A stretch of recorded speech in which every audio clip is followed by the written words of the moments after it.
And I don't know why they doubt my victory. To the court is spilling out, pouring up no liquor. The couch is all black, the cloth is all white. My sister and my brother keep us one fight, we all fight. And if we all we got left, we be alright. Baby for holy day, a BB too late. Ain't nothing new these damn crackers too late. How many times I gotta come back to get it right? How many times I gotta come back to get it right? Baby for holy day, a BB too late. Ain't nothing new these damn crackers can do, man. How many times I gotta come back to get it right? How many times I gotta come back to end your life? Yeah. A BB for 48. A BB to me. Ain't nothing wrong these damn devils could do me. Yo. BB for 48. It's your brother Àṣẹ Ess Jae in the building. Yo, this is the platform called Solid African. If you don't know, now you know. We are about to go all the way in. I got a very good presentation that I put together for y'all. I'm really excited. You know Àṣẹ Ess Jae. If you know me, I gotta stay active. Getting the camera right for y'all. I gotta stay active. I gotta stay moving. You know what I'm saying? No armchair revolutionaries around here. So I put together this presentation, and I want to thank everybody for the support that they have given me. Everybody that support me. You know what I'm saying? Pulled up to an event or some kind of initiative that I had going on. I definitely thank you, and trust me. When you rock with me, you rocking with a solid African. You rocking with somebody that's thorough, that's really not going to switch up. You know what I'm saying? Like a lot of other people do. And we fighting for this freedom, man. I mean, I can't even tell you. Ask about me. You know what I'm saying? Talk to people that know me and just ask about me. You know what I'm saying? But with that being said, you know it's Black August. Hold up. Can I get it right? Can I get it right? Hold up. You know I gotta get it right. I gotta have the colors on the right way and everything. RBG. But you know it's Black August. So we definitely want to make sure we putting our left foot forward. Make sure that we got everything situated. You know what I'm saying? Because it's a lot of craziness going on in the world right now. And Black people, we just gotta make sure that we putting our race first. Make sure that we are saving our families, our friends, our communities. Putting in work. We ain't got no time to waste right now, family. So this presentation that I'm about to do today is called Black August, Not a Celebration.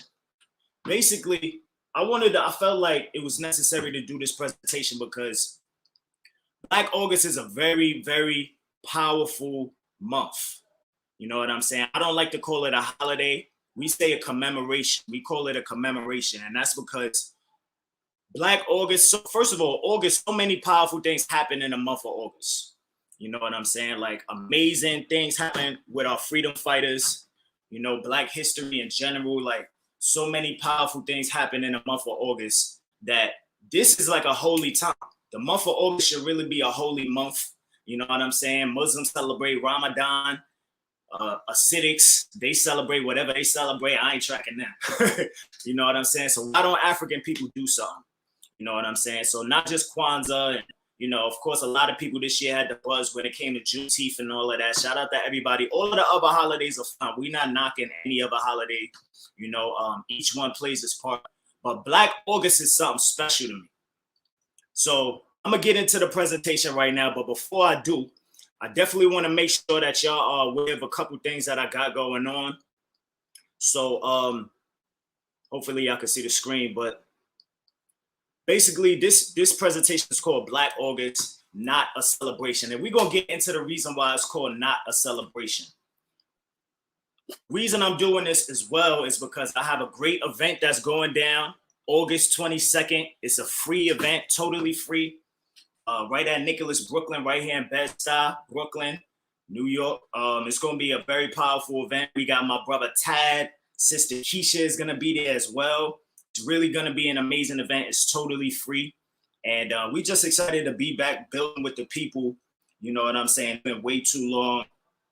And, you know, we got to do something constructive, man. We're not one of these armchair revolutionaries that's just going to sit around and wait for somebody to do something for us. You know what I'm saying? We're going to put the boots on, strap up, and make sure that we get to what we got to do. So Make sure y'all follow Nicholas Brooklyn. They on Instagram, they on Facebook. Follow my page, Solid African. And you can get more details. But like I mentioned, next Sunday, August 22nd from 6 to 10 p.m. is going down at Nicholas Brooklyn. I'm giving a presentation. This is the prequel to the presentation that I'm about to give you guys right now. But I'm going to give a more thorough presentation as well on next Sunday, the 22nd. 6 to 10 p.m. Tell a friend to tell a friend. It's going all the way down Nicholas Brooklyn. But Tad will be there. You know, he has better days ahead. Fitness. He's doing so much things. Shout out to Party, Sister Tam. You know, they out there educating the youth, you know, looking out for the community. Sister Keisha is always shaking and moving. She got SWAP, her sister organization, SWAP Sisters with a Purpose. They out there doing incredible work. You know what I'm saying? Keisha is a heavy hitter, a powerhouse in its own right. And, you know, we form like Voltron and create Thorough Black Talk. So I definitely want to say, please show your brother and sister some love. Go check out Thorough Black Talk. We do the radio program podcast every Thursday, 8 to 10. Tell a friend and tell a friend. Listen, it's called Thorough Black Talk for a reason. We don't hold no punches. You know what I'm saying? We straight about that liberation. And, you know, if it ain't that, then you could kick rocks. Real talk. But we keep it thorough. And we also have a lot of great guests that we have on the show. I'm talking about from the great scholars, you know, James Smalls, you know, so many people, Baba Baruti, like the list goes on and on. Leonard Jeffries. We had Ranuku Rashidi before he passed a couple years back. We had him on the show, you know, so we had some heavy hitters on the show. And as well, we also have some local heroes, you know what I'm saying? Because it's some real revolutionaries that's out there that do the work, not for the fame, you know, not for the hype and not for the Instagram pictures. People really out here just want to be free and live their life, live their best African life. You feel me? So, yeah, make sure y'all pull up Thorough Black Talk. We on YouTube, Facebook Live every Thursday, 8 to 10. Tell a friend to tell a friend. But this Sunday, it's a free event that I'm giving, Black August, not a celebration. Now, let's get right into this presentation, all right? Black August, like I was saying, if you never heard of this holiday, Black August is extremely, you know, powerful. It's like one of my favorite. It's not a holiday, pardon me, but it's one of my favorite times, and it's really something that we could commemorate and observe. That's really gonna uplift us and make us better. So I'm gonna get into the history of Black August, and before I do that, I definitely want to make sure that I hail up one of the OGs. We're gonna get into this. What is Black August, right? I definitely want to hail up all of the OGs out there that really gave me some information, you know what I'm saying? Gave me some books to study and things of that nature so I could really get this thing together and present this to the people, man. You know, it's all about doing work. You know, I always like to say the battlefield is where you stand. You ain't got to be no extra person or no celebrity or nothing like that. Sometimes we get caught up thinking that you got to be some kind of celebrity or have some kind of amount of followers to do work. You know what I'm saying? And if you don't got a certain level or a certain status, or you don't got a certain amount of this and that, like you can't do nothing. That's totally false. You know what I'm saying? And the revolutionary RPG movement, they utilize the ant as like the main mascot. And that's because the ant is tiny, but when they come together, they move things that's like thousands of times they weight. You feel me? So really, if everybody picked up the spear and the shield and just did a little bit, we'll really be out of this rut that we're in. So we're going to get into this. What is Black August, right? Black August, I could tell you a couple things that Black August is not. Let's start with that, all right? Black August is not a Black History Month.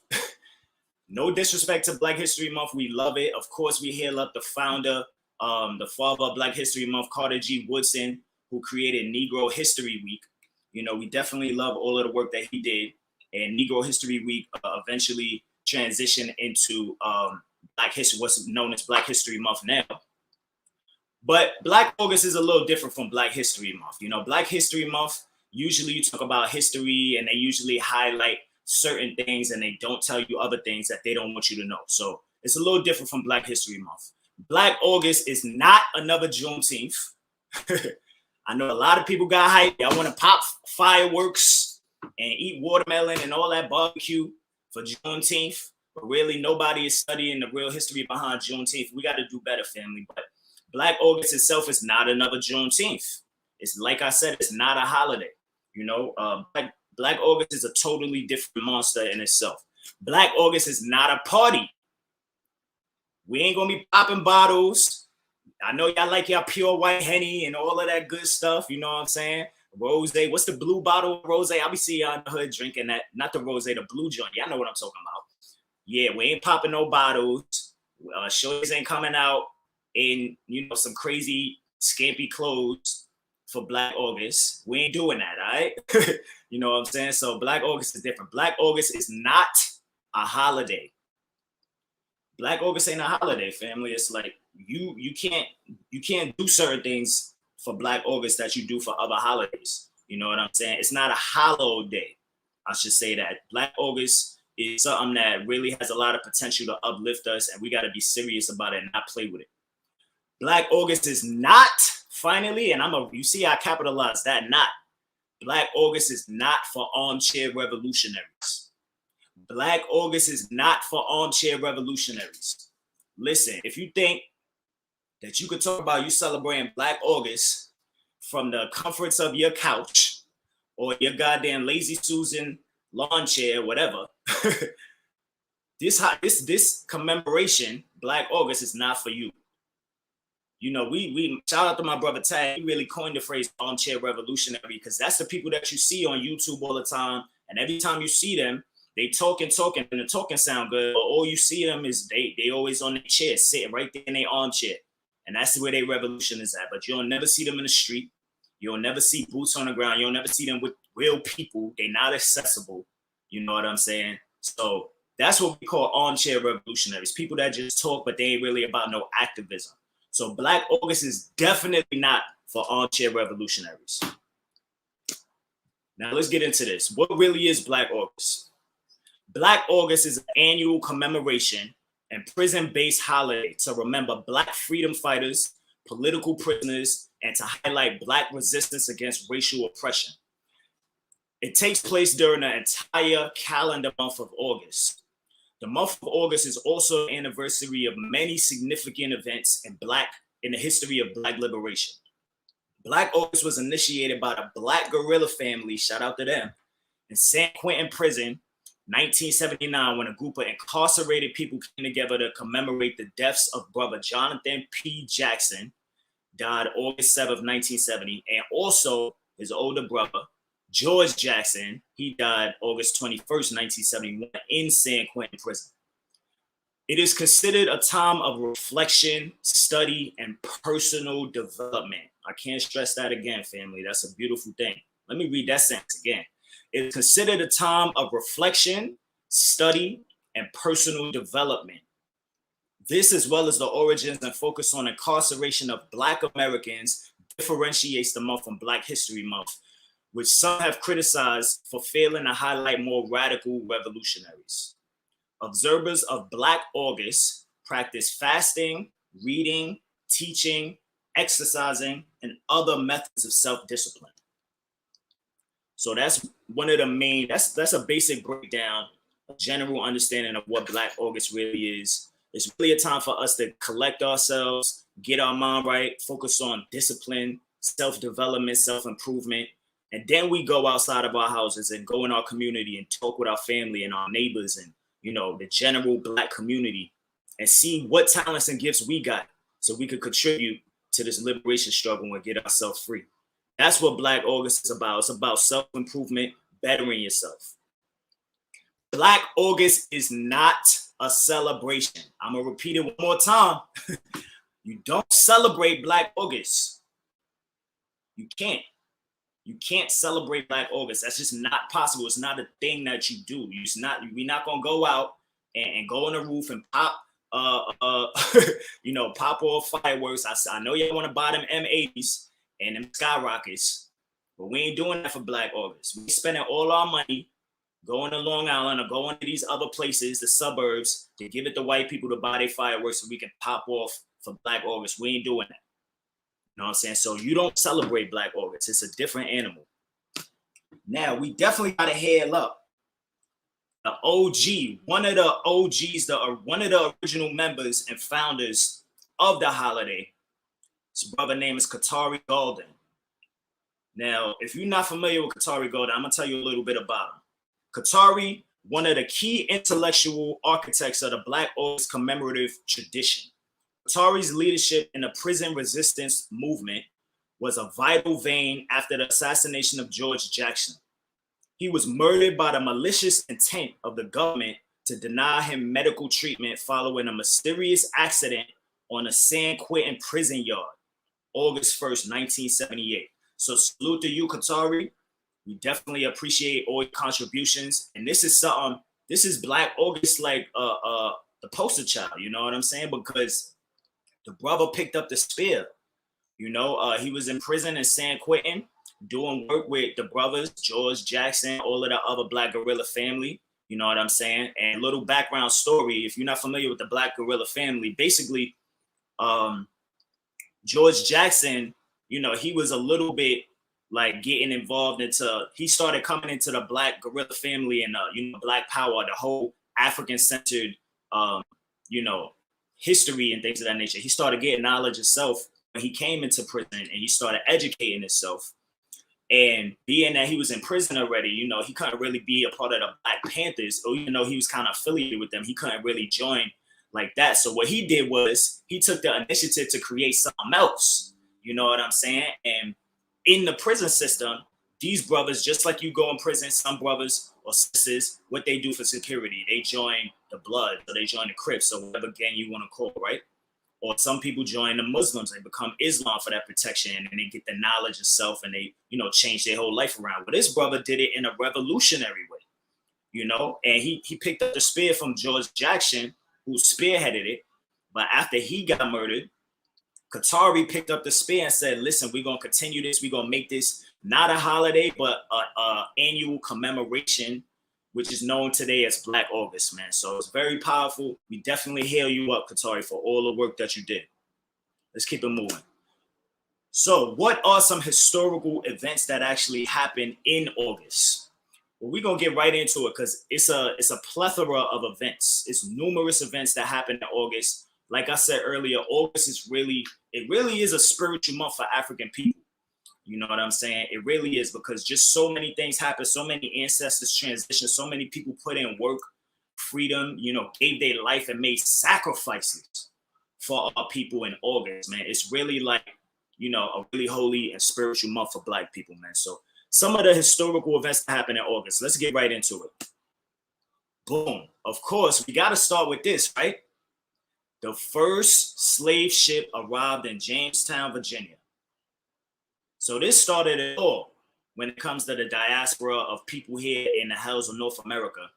You know, that first slave ship, what was it called? I know y'all don't want to say the word because some of y'all still praying to him. But I believe one of the first slave ships was named Jesus. No disrespect to Christians out there, but hey, truth. So the first slave ship arrived in Jamestown, Virginia, August 20th, 1619. Remember that date. Every Black person should know that. Every Black person here in America should know that. On August 20th, 1619, 20 and odd, that's what they said, right? 20 and odd Angolans kidnapped by the Portuguese arrived in the British colony of Virginia and are then brought to English colonists. So you see the devil on the side right here. You see him over there pointing at our beautiful young princess, trying to sell the Black family. This is what they did. But that happened in August 1619. Let's keep it moving. Wakaiman, sapase kupete buleka. First of all, I should have started the show with this. Shout out to all my Zoes, all my Haitians, out there, all my West Indians, but specifically the Haitians, man. We got so much respect and love for y'all right now. Just yesterday, and I think it's kind of fishy, but I ain't gonna get into no theories right now, but I think it's kind of fishy that on the same day, the annual commemoration of Bois Caiman, Haiti had an earthquake. Y'all don't think that's fishy? I don't know, but it's something going on with that. But unfortunately, our brothers and sisters had a crazy, I think it was 7.2 magnitude earthquake. If I'm not mistaken, that might be like the same size of the one that happened in 2010. So it was a big earthquake. Luckily, it didn't happen as close to the capital.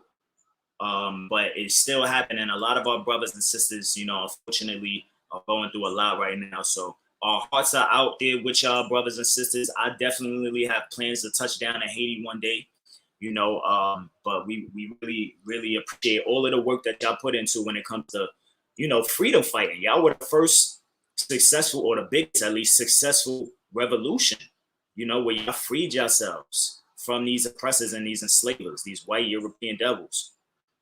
So if y'all not familiar with Bois Kaman, let me give you a quick breakdown of what it is. So on the night of August 14th, 1791, representative slaves from nearby plantations gathered to participate in a secret ceremony conducted in the woods by nearby Le Cap in the French colony of Saint-Domingue. Saint-Domingue, that's whatever how you say it. Presided over by Boukman Dutty, Bow, a prominent enslaved African leader, and Hungan, basically Hungan, or I hope I said it right, that's a male voodoo priest. And can't forget the queens out, Boukman Dutty and Cecile Fatiman, who was a mambo, which is basically a voodoo priestess. The ceremony served as both a religious ritual and strategic meeting as enslaved Africans met and planned a revolt against their ruling white enslavers of the colony's wealthy northern plain. The ceremony is considered the official beginning of the Haitian Revolution. Boukman, right? He prophesied that the slaves Jean-Francis Prasad and Janot will be leaders of a resistance movement and revolt that will free the slaves in Saint-Domingue. An animal was sacrificed, an oath was taken, and Boukman and the priestess Cecile Fatiman exhorted the listeners to take revenge against their French devil oppressors. Ain't that beautiful? During the ceremony, Cecile Fatiman acted as if she was possessed by the goddess Urzuli. A week later, 1,800 plantations have been destroyed, and 1,000 slave hundred. Damn, I can't even say it. I'm so excited. 1,800 plantations were destroyed, and 1,000 slave masters was killed. That's powerful. That show you right there, like the power in, ceremony. And Black August itself is a month-long ceremony. So we got to keep these things going. But, when Black people, African people put their mind and their heart and their spirit to something, in this case, they put it into the voodoo and, the African spirituality. We know voodoo and Ifa, which is a Nigerian spirituality. We know that's like this. You know what I'm saying? It's just a different name because we was taking the slaves to different places. But, it's the same thing, family. So we definitely tip our hats off, honorary, revolutionary salute to our brothers and sisters in Haiti. Bois Kaman was just yesterday, man. Make sure if y'all could donate or do something, not to these devil organizations, but, we got to help our brothers and sisters in Haiti, man. Boom, another powerful event that happened in August, the Gabriel Prasad Plan Rebellion. Now, if you're not familiar with Gabriel Prasad, man, listen. If y'all love Nat Turner and all of that, Nat Turner and Gabriel Prasad, they very similar. So the story with Gabriel Prasad's story, right? Unfortunately, we put planned rebellion because it didn't get to take place, but the brother was about to take over. So enslaved blacksmith, Gabriel Prasad was an enslaved blacksmith who planned a large slave rebellion in the Richmond, Virginia area. Shout out to the DMV. The summer of 1800 is when it happened. Information regarding the revolt was leaked prior to his execution, and he and 25 followers were hanged. 2 slaves who wanted to protect their masters betrayed the plot to Virginia authorities. Prasad escaped to Norfolk, Virginia, where he was betrayed by fellow slaves and claimed the reward of his capture on September 25th. Powerful dates, family. Look, like I said, I'll be telling y'all, if y'all follow my podcast, Thorough Black Talk, I always say, put these dates in your cell phone. Put it in your calendar or get a physical calendar. Write the dates in the calendar. These are spiritual dates for our people. So shout out to Gabriel Prasad. Definitely respect and honor the work that you did and was about to put in. Now, everyone's favorite, Nat Turner, the Nat Turner Rebellion. Of course, this happened in August as well. So everybody, if you wasn't familiar or you're not into Afro centricity or whatever you want to call it. You don't got knowledge yourself. You might have still heard of Nat Turner because they did the movie a couple years back. I believe it was called A Birth of a Nation. And, what's his name? Nate Parker, I think his name was, played Nat Turner.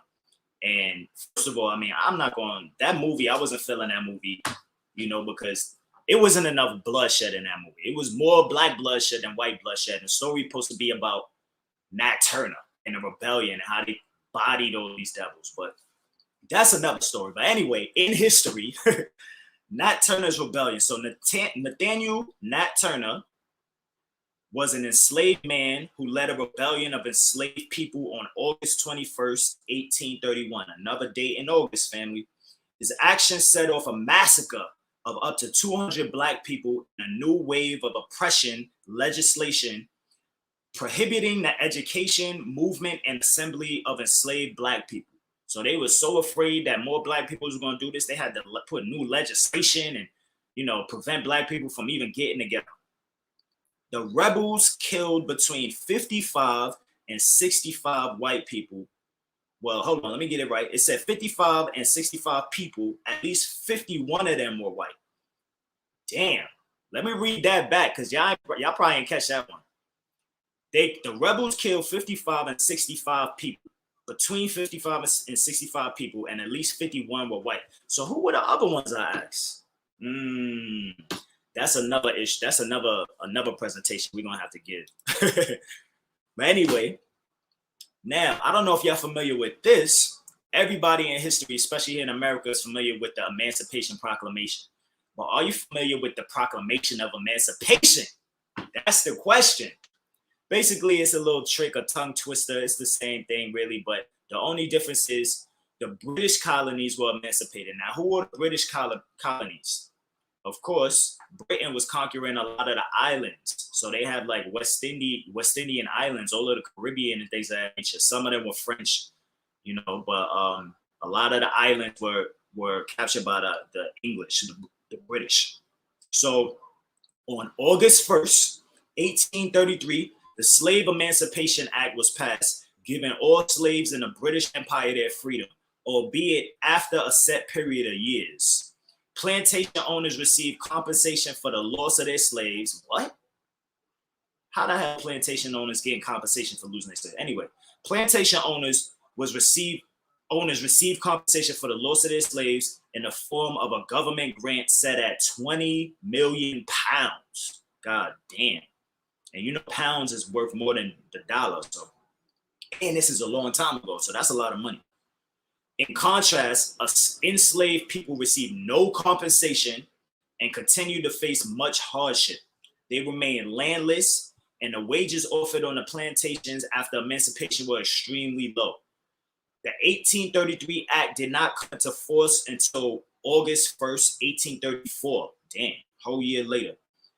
They were still made to work as unpaid apprentices for their masters or their former masters. These masters continued to ill-treat and exploit them. Enslaved people in the British Caribbean finally gained their freedom at midnight, July 31st, 1838. So August 1st, they call it Emancipation Day in Trinity, where my family is from, but yeah. So that was another powerful day happening in August. Let's keep it moving. Oh, this is another, I wanted to show you the actual picture of the document. This is the actual proclamation when the British were emancipated, the British enslaved Africans. You can see right here, it says, after August 1st, 1834, all slaves in the British colonies shall be emancipated and slavery shall be abolished throughout the British possessions abroad. But they were still mistreating our brothers and sisters. We know how these devils are. Next event that happened in August. Boom, here we go. Another popular movie. They show it to you in elementary school, don't they, huh? So this is a picture of an actual article that these devils put out a long time ago detailing what happened on the Amistad. So the Amistad, of course, everybody knows, is familiar with the movie. I think Dijon Hudson. Well, I hope I said his name right. Well, he married an Asian anyway, so it really don't matter. But he was in a movie playing Sink, the enslaved African that freed himself and then ended up freeing the whole entire ship. So let's get into this a little bit. On August 26, repeat, August 26, 1839, the USS Washington. Oh, real quick reminder, I forgot to say this, because you can see right here it says July, right? So the capture and all of that, when they freed themselves and murdered the captain and took over the ship, that happened in July. But in August, the U.S. Navy actually came and took the ship and captured our brothers and sisters and took them to Connecticut for the trial. So that's what this says right here. August 26, 1839, the USS Washington, a U.S. Navy brig, seized the Amistad off the coast of Long Island, New York, and escorted it to New London, Connecticut. Ruiz and Montez were freed. That was, if I'm not mistaken, Ruiz and Montez, that was like a cook and one of the other crew members, but they killed the captain. But they kept Ruiz and Montez because they wanted them to sail the boat back to Africa to get the enslaved Africans so they could get back home. So it says here, Ruiz and Montez were freed and the Africans were imprisoned pending an investigation of the Amistad revolt. So they took us, but they took us, you wasn't free. They took us right to their damn courts. So it says right here, July 2nd, 1839, Singbei PA, or Pai, I don't know how to say the last name, but the brother name is Singbei, aka Joseph Sink, or Sinke, freed themselves and others taking control of the ship. So July 2nd was the date that Amistad, the takeover or the mutiny of that ship, they freed themselves and murdered the captain. That happened July 2nd, but on August 26th, they took our brothers and took them to the court in Connecticut for that trial. And y'all know how the rest of the story go. Y'all seen the movie. But listen, family, Àṣẹ gonna drop a jewel on y'all right now. Put some fire emojis in the comment section if you're feeling the information I'm bringing right now. Like I said, this is the Black August commemoration. Did y'all know? Because this devil, the school system, they gonna tell you all about Amistad. But hold up. First of all, that movie, a lot of, we know how they do in Hollywood. Like they edit and they show you what they want, and then they change parts of the story around and make it fit their narrative and things of that nature. Because I know in the movie I was reading, they was talking about the scene at the end where Sink or Dijon Hudson, whatever his name is, where he went to the white man's house afterwards. That never happened. You know what I'm saying? They put it in, they put little clips in the movie Amistad to make you think that it was white people that was helping and all of this stuff. And really, they didn't give a damn about our people, man. But what I wanted to drop on y'all, right? Did you know that there's another mutiny, actually one that we should be way more proud of, in contrast to Amistad? They tell you about Amistad in the goddamn elementary schools.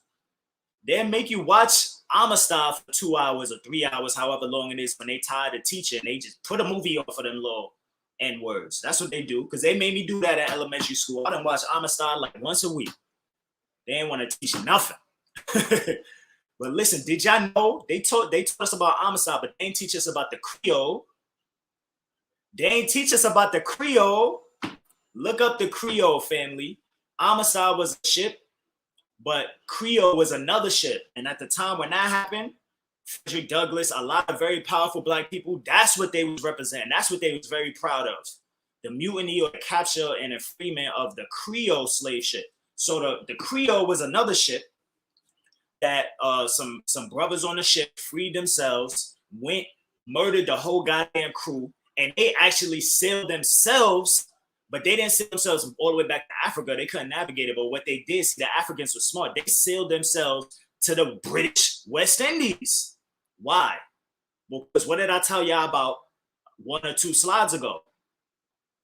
British West Indies was emancipated. They just recently signed a proclamation of emancipation.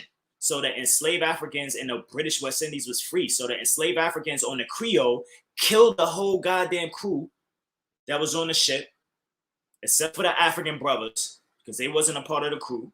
And then they steered it to the British Caribbean so they could be free. And then they got they free. They was in the Caribbean, and they either choose to stay there or go back to Africa, whatever they decide, but they was free. But they don't teach you about the Creole, but they'll teach you about the Amistad when the brothers got captured, right? But we know how they play. So But that was another very powerful event that happened in August, the Amistad. And mind you, I don't know if y'all know, but Amistad, the translation of the word Amistad is, I believe, it's Spanish for friend or friendship or something like that. Ain't that ironic? This show you the sickness of these people we're dealing with. They got a goddamn ship where they captured daughters, sons, grandmothers, grandfathers, brothers, sisters, captured them, beat them, took them to be enslaved people, and then they named the ship Friend?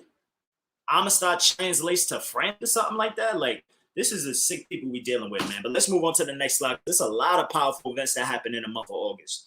So if you didn't know, the next slide, the Underground Railroad. Now, I gotta be very clear about this. I'm not specifically talking about Harriet Tubman, even though I put the little picture right there on the bottom. But if you saw the movie Harriet, another movie which I dislike, but I watched it anyway. Harriet, right? When she got free and she went up north, who did she get with? She got with this black brother that was running stuff up there. So the brother's name is William Still. This is a real picture, not from the movie. This is a real picture of William Still, who actually was the brother that assisted. He was also a conductor on the Underground Railroad, and he assisted and basically brought Harriet into the Underground Railroad, because Harriet didn't start the Underground Railroad. She's just one of the most popular figures of the Underground Railroad, because obviously she's a black goddess that did so much work, but also because we take our hat off to Mama Harriet, because she was an enslaved African that got free and said, I'm going back to free more people. Now, you know how brave you got to be to do that? To leave the comfort that your newfound comfort, to be free and go back to save people when they know they're trying to kill you and they looking for you and they got a bounty on your head. So we definitely tilt our hat to Mama Harriet Tubman. But William Still, he's the brother that organized and pulled Harriet Tubman into the Underground Railroad movement.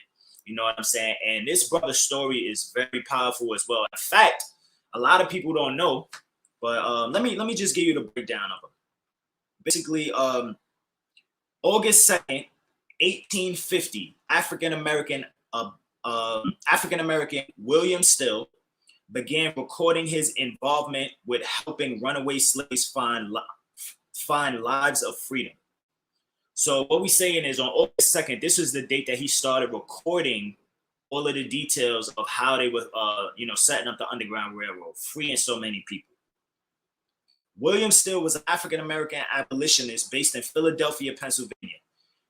He was a conductor on the Underground Railroad. He was a businessman. He was a writer, historian, and he was a civil rights activist. Now, the cool thing about this, check this out. William Still helped some 800 slaves escape to freedom, but his heroism is often overshadowed by Harriet Tubman's. Harriet Tubman, like we said, we take our hat off to her. But I believe she did like 300 enslaved people. But William Still helped free 800. You know what I'm saying? So we should definitely study the history of William Still. And we love you, Mama Harriet. But yeah, August 2nd, he started documenting all of the details that they're doing. Now, one of my favorites, next slide. What else happened in August? Marcus Garvey. Oh, man. Look at that. Ain't that a beautiful picture I found for y'all?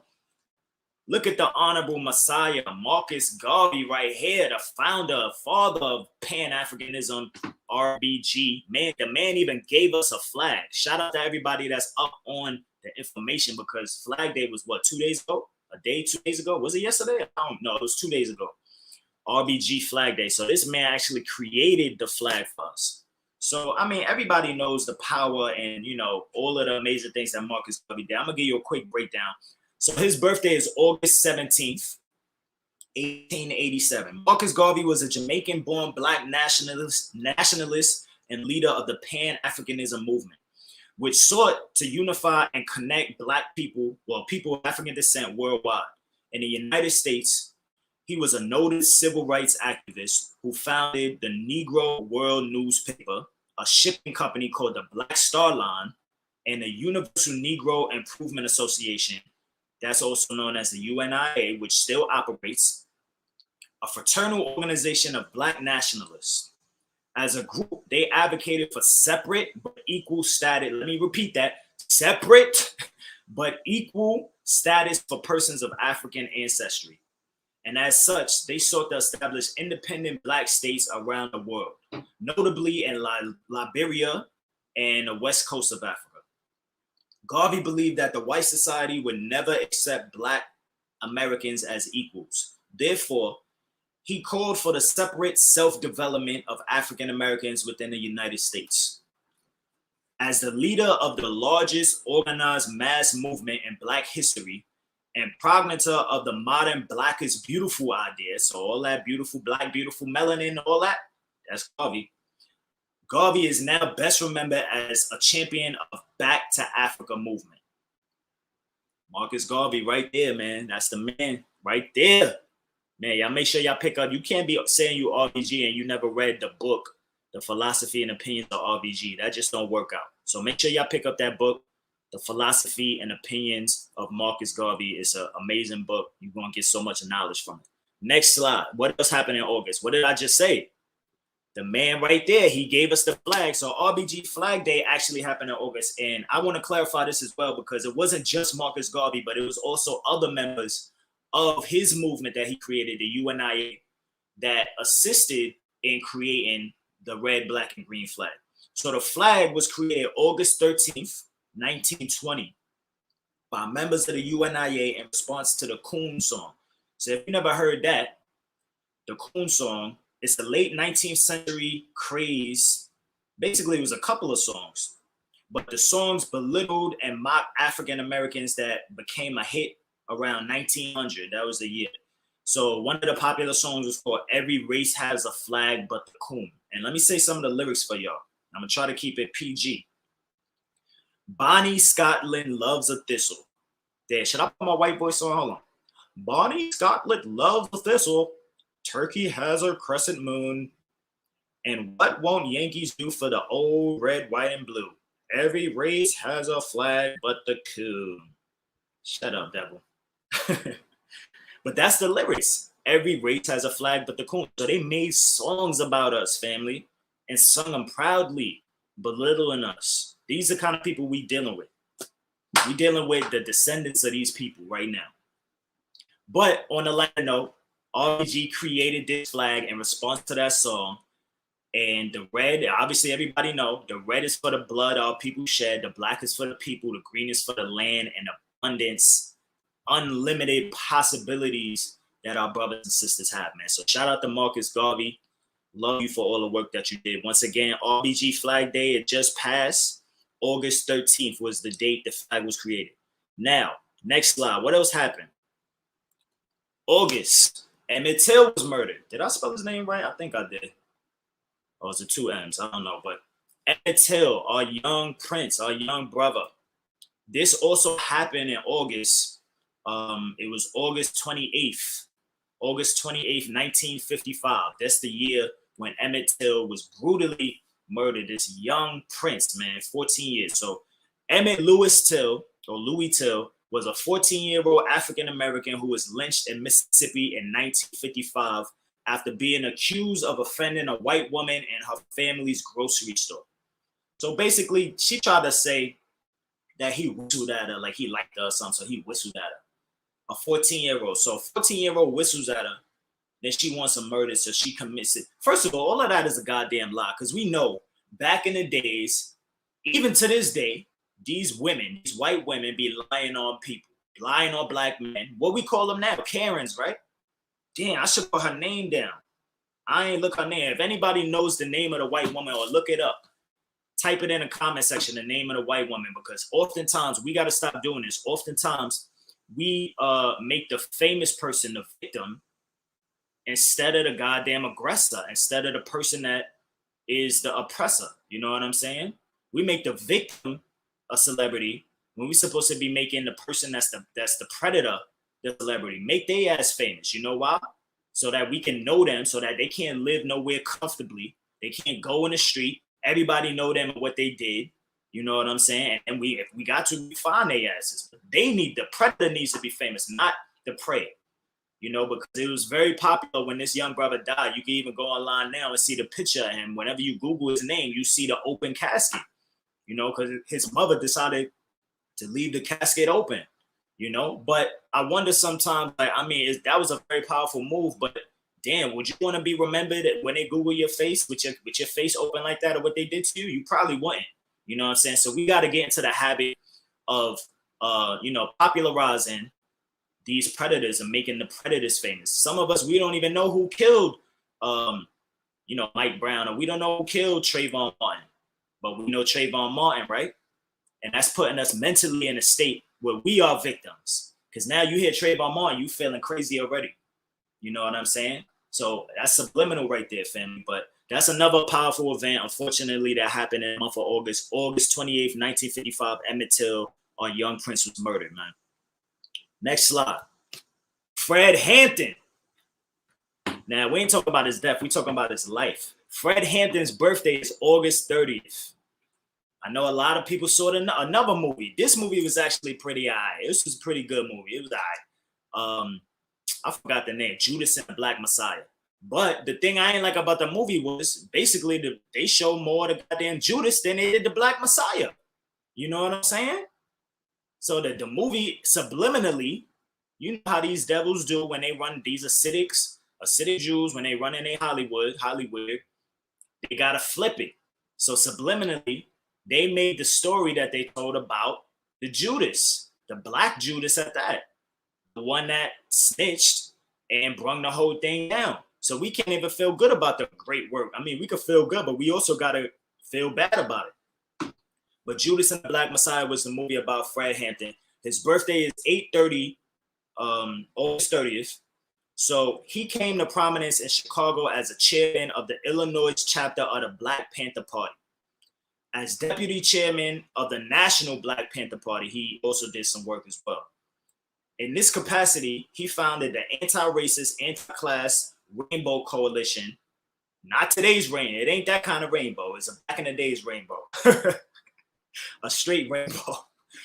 A prominent multicultural political organization that initially included the Black Panthers, the Young Patriots, and the Young Lords. I don't know about them Young Patriots, but the Young Lords were Hispanic. The Young Patriots was poor whites. Dang. An alliance among major Chicago street gangs. So that was amazing right there, because you know Chicago, that's one of the biggest places when it comes to gangs. So this brother united the street gangs in Chicago to help end fighting and work for social change. Shout out to Fred Hampton and all of the work that you do. Appreciate you, Chairman. March on Washington. See, I told you, so many powerful events that happen in August, fam. So the March on Washington, that happened August 28th. August is a very powerful month for our people. The March on Washington for Jobs and Freedom, that's the full name, also known as simply the March on Washington or the Great March. It was held in Washington, D.C. on Wednesday, August 28th, 1963.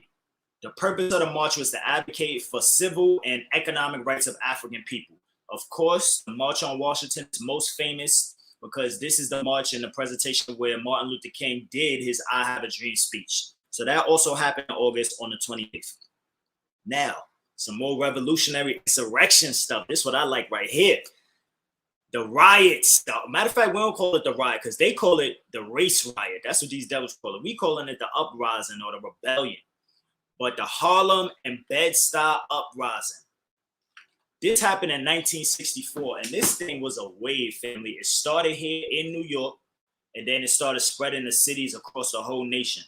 So the Harlem Riot of 1964 occurred between July 16th and the 22nd, 1964.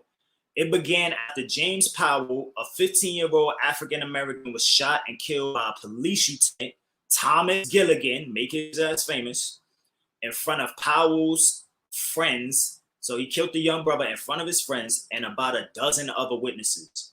The rioting spread to Bed-Stuy and Brownsville and Brooklyn and to South Jamaica, Queens, and was the first number of race riots in major American cities, including Rochester, New York, Jersey City, Paterson, Elizabeth, New Jersey, Dixmoor, which is near Chicago, other cities in Illinois, Philadelphia. That year alone, not to mention the notorious Watts Riots that happened in 1965. All of these things stemmed from this one event that happened in Harlem. And prior to that, of course, it just stemmed from Black people being fed up. You know what I'm saying? So many things was happening. 1964 was a very pivotal year. A lot of rebellions happened, a lot of clashes with police. You know what I'm saying? But so the tension was high at that time. The tension was just real high. When this event happened in Harlem and this police shot this young brother, that set it off. And then the whole nation started following. You had riots everywhere else. And the year after, the Watts riots happened. So this is the picture of, the Daily News. We know they racist as newspapers. Well, 4,000 riot in Harlem, 1 killed. So they ain't tell you about what happened and what the reason is. Just say 4,000 riot in Harlem, making Black people look bad. You know how them devils do. And the picture on the right is actually a picture of Bed-Stuy. So I'm very proud of that as well. Our brothers and sisters out here where I'm from was giving it up. Unfortunately, you see in the picture the 2 beautiful young princesses running from these devils. But, brothers was giving it up out there. And the reason why Bed-Stuy was the first neighborhood after Harlem to pick up and start busting heads was because Harlem, that's the culture. But Bed-Stuy is actually bigger and a bigger Black community than Harlem. And at the time, it was a lot more populated than Harlem, and it was tougher. It's a lot more populated. So Bed-Stuy was a tougher neighborhood, and it was bigger, more people. So that's where the Black community moved to after they left Harlem. They moved to Bed-Stuy. It was a Black community. So, of course, Bed-Stuy picked up the shield and a spear and started busting some heads, man. So shout out to Harlem and Bed-Stuy and all of the other cities. Elizabeth, New Jersey, what I just talked about, this is something that happened. I'm showing you some images that happened during the riot. So August 11th was another date, 1964. Elizabeth, New Jersey. They began on that night, August 11th, and 3 or 4 carloads of African-American youths began throwing Molotov cocktails and other projectiles at stores and businesses in the waterfront area along the Hudson River, setting off fires. Now, some people, they say, why are you doing that in your own community? Why are you doing that here and there? I understand the premise of that, but we live in these communities, but if it ain't Black owned, I say burn it down, fam. If you agree with that, put some comments and put some fire emojis in the section. If it ain't Black owned, burn it down. Coupe tete boule ka, right? My Haitian, shout out to my Zos. But yeah, so this is what happened in August as well. Elizabeth, New Jersey, they started busting out with the rebellion. Now, let's get to this. The Watts riots. My fault if the pictures is a little blurry, but you see on the left, I love this picture right here. Brothers took over the police car, running things. And then a picture on the right, unfortunately, these pigs is abusing one of our brothers. But the Watts riots, that also happened in August as well. It happened a year later, August 11th, 1965. And I believe it lasted like 5 days. It ended on like the 16th. The riot in Watts, that spurred from an incident on August 11th, 1965, when Marquette Fry, a young African-American motorist, was pulled over and arrested by Lee W. Minukas. That's a devil last name. A white California highway patrolman for suspicion of driving while intoxicated. So the story behind the Watts riots, right? What happened basically was this brother was driving. The pig pulled him over, said he was driving reckless or something like that. So the brother was, talking with the pig. Next thing you know, a scuffle broke out, right? You know what happened. These devils, they omit a lot of the details. They just say a scuffle broke out. What happened? The pig was probably being very aggressive to our brother, and the brother got pissed off. So a scuffle broke out. A lot of people started seeing it. So then the brothers that was there, his brother happened to show up to the scene of the event. And, he started like talking like, making sure his brother was straight, trying to, prevent it from getting crazy. Then the brother's mother ended up coming. Mother came.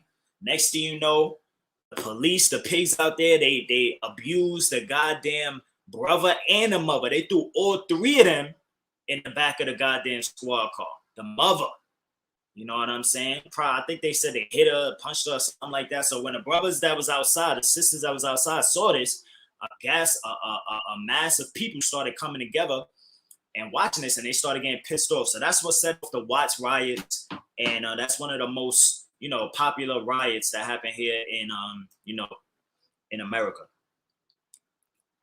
Next, what else happened in August? South Africa was banned from the Olympics, family. The Olympics is going on right now, and ain't that interesting?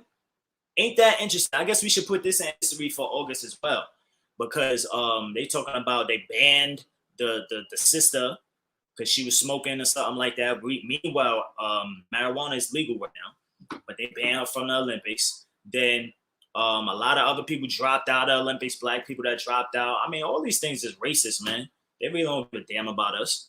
But ain't that interesting how in August as well, South Africa, they were banned from the Olympics in 1 year. It was the Tokyo Olympics. So this is a picture from the article where they were talking about it. Tokyo invitation withdrawn because of racial bias.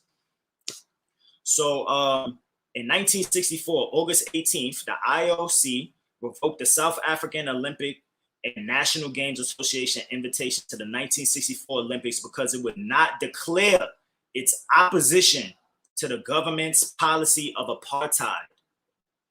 South African athletes were segregated into teams based on race under the laws of apartheid. How you going to bring South Africa as a country to the goddamn Olympics and then say South Africa, they team got to be segregated? So they pulled out. They said, y'all can't come. If y'all going to do that, y'all can't come to the Olympics. So South Africa was banned. That's a disgrace right there. And we see South Africa to this day. You got something called the Afrikaners, these white people that live out, they claiming it. You know what I'm saying? So we got a lot of work to do, fam. What else happened, though? Let's get to the good stuff. What else happened in August? Jonathan Jackson. Woo! Yes. See, I love powerful image. They say an image is worth 1,000 words, family. So this is a very powerful image and symbol right here. You see the young brother holding a shotty and an automatic. And he got his people with him. And look at that. Look at the brother on the right hand, on the far right. The one that you see him holding the judge, right?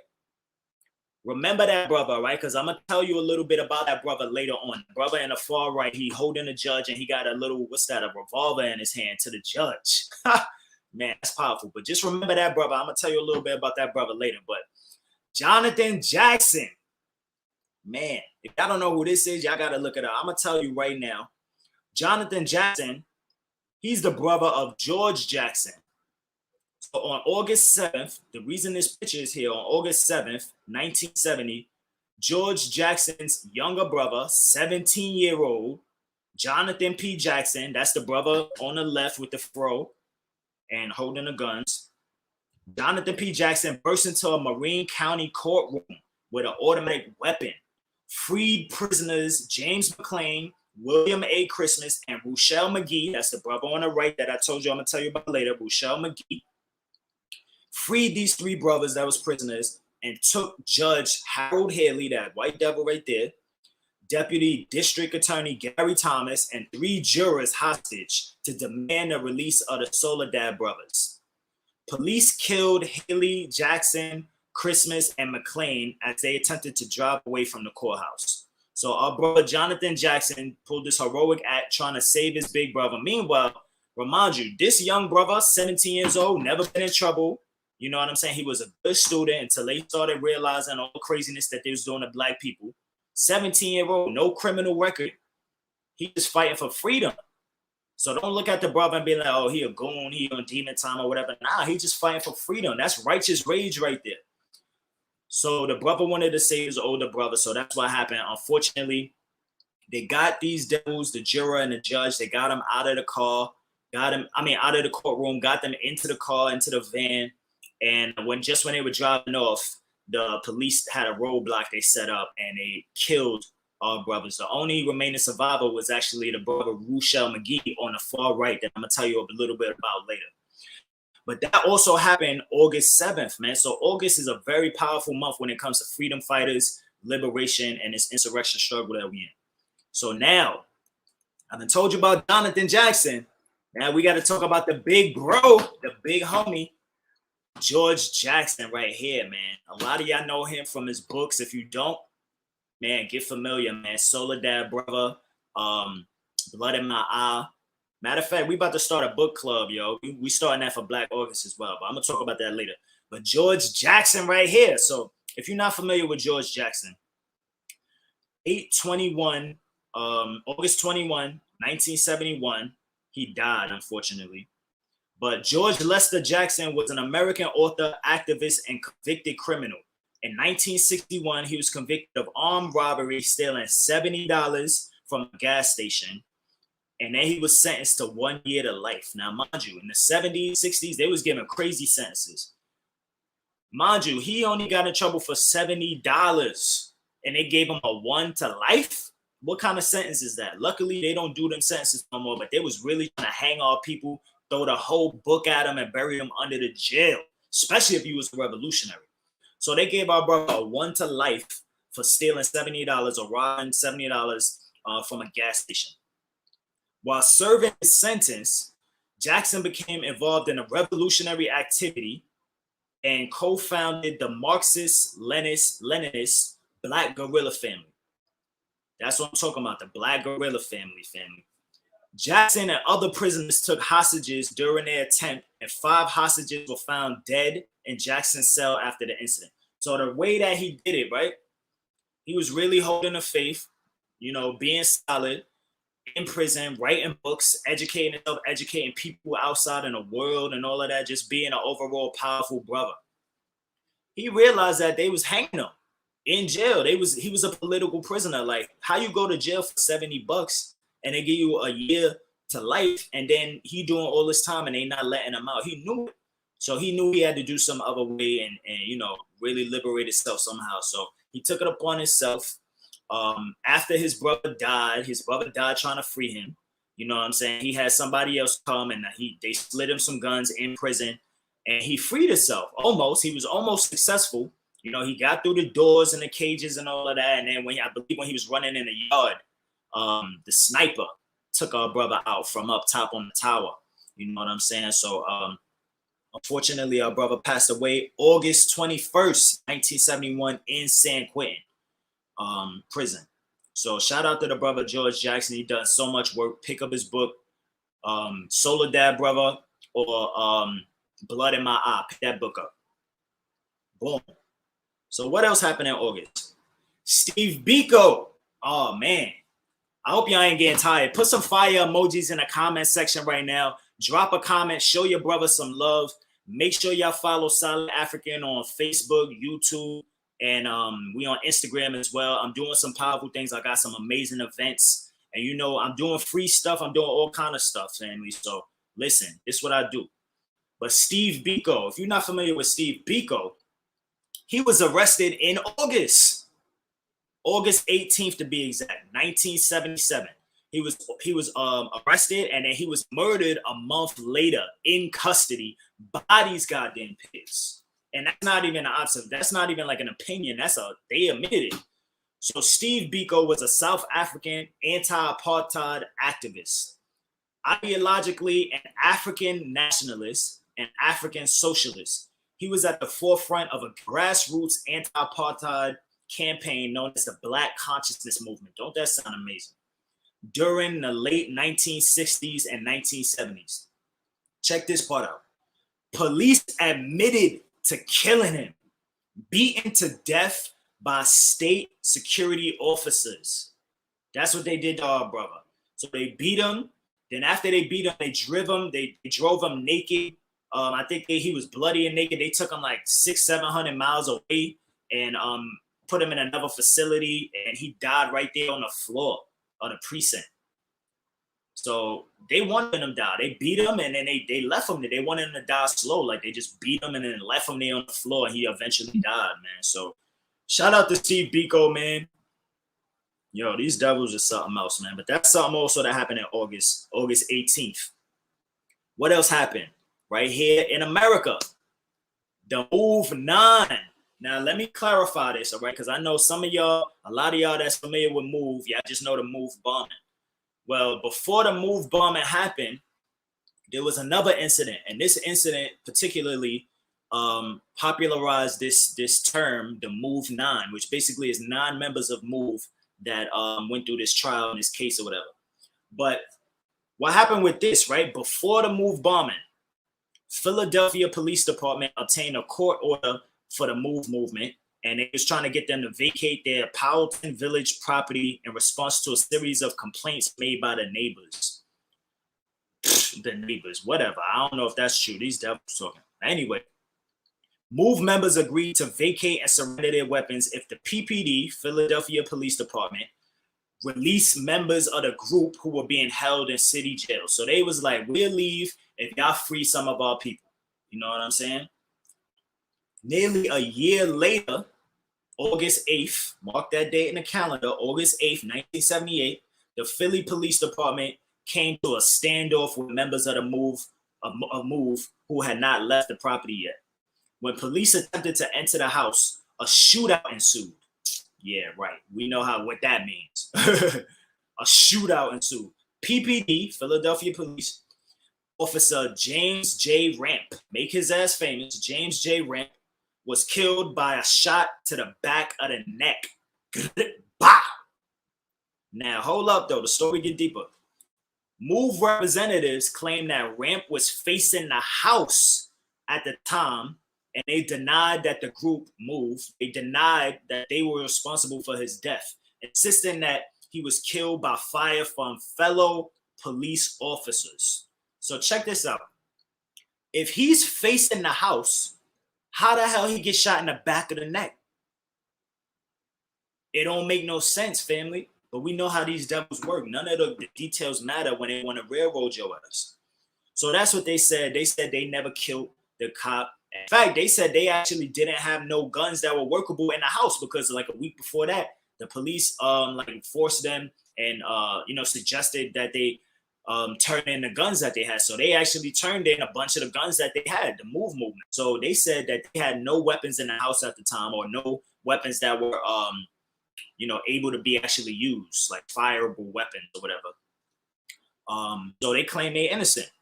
Now, 9 members of the Move movement, of course, was charged with third degree murder for the death of that police, that pig, and they became known as the Move 9.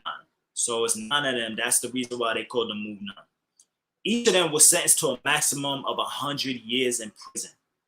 Something that they said they ain't even do. So that happened in August, family. So that's a little, if you didn't know about that, you know what I'm saying? A lot of people, like I said, know about the Move bombing, but this happened before the Move bombing. They was messing with the Move movement and organization for a very long time. Shout out to Pam, Ramona, of course, Free Mumia. Shout out to all of our Philly Empress Filet. Shout out to everybody.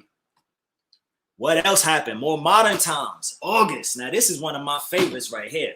The Ferguson Uprising. Yeah, that's what we calling it. Don't get it twisted. This was a modern day uprising. This was a modern day rebellion right here. You know what I'm saying? And of course, that was rooted in the murder, the death of our brother, young brother Mike Brown, of course.